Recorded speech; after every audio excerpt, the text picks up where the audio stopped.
এই যে রিসেন্ট একটা ক্লিপ আসছে, খসরু প্লাস ময়না, মার্জুক রাসেলের একটা পরীক্ষায় যে ও ফেল করে বারবার। ফেল করলে একটি মানুষকে কি পরিমাণ সেই সময়ে মানুষ তাকে কিভাবে তিরস্কার করত। ফেলটা যেন একটা বিরাট পাপ, অযোগ্যতা, সোসাইটি ওইভাবে দেখছে। তো ফেল করার সংবাদটা সবার কাছে থাকতো। একটি ছেলে পাস করছে এটা বিষয় না, ফেল করেছে তাকে আরও অপমান করতে হবে। এই যে আমাদের সোসাইটিতে অপমান করবার যে একটি প্রক্রিয়া এবং শিক্ষা ব্যবস্থার যে জটিল বিষয়বস্তু সব কিছু মিলিয়ে খসরু প্লাস ময়না। আচ্ছা, সেটি বারবার যখন ক্লিপে আসে, মার্জুক যখন বলে, মানে যখন তাকে ফেল করে তখন সবাই তাকে জিজ্ঞেস করে, সে যখন পাস করে আসে তখন কেউ তাকে জিজ্ঞেস করে না। এই যে তার অভিমান হয়, তখন তাকে যে জিজ্ঞেস করে যে আমি যে পাস করছি এটা আমার জিজ্ঞেস করেন না কেন। তো এই যে তাকে বলে যখন, মামা আপনি আমার জিজ্ঞেস করেন আমার রেজাল্টের খবর কি, এবং আমি যে 5 বার ফেল করছি সেই 5 বার আপনি আমাকে জিজ্ঞেস করছেন, আজকে কিন্তু আমাকে 5 বার জিজ্ঞেস করতে হবে।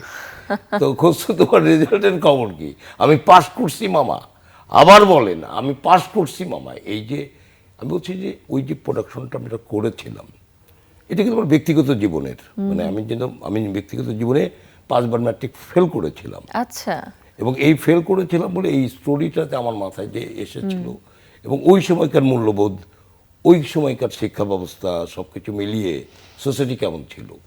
আমি বলতে চাই পার্থক্য হচ্ছে এখন ওটা হচ্ছে, কিন্তু এখন তো আর ওই ফেলের অভিজ্ঞতা সেরকম নাই, সবাই পাস করে।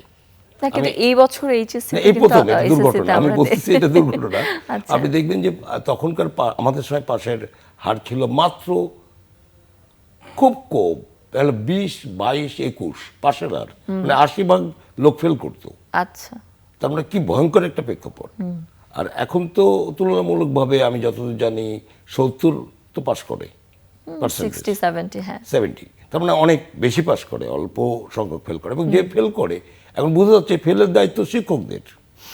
ফেল কিন্তু বাচ্চা করে না, ফেল করে কিন্তু শিক্ষা সিস্টেম, কাঠামো।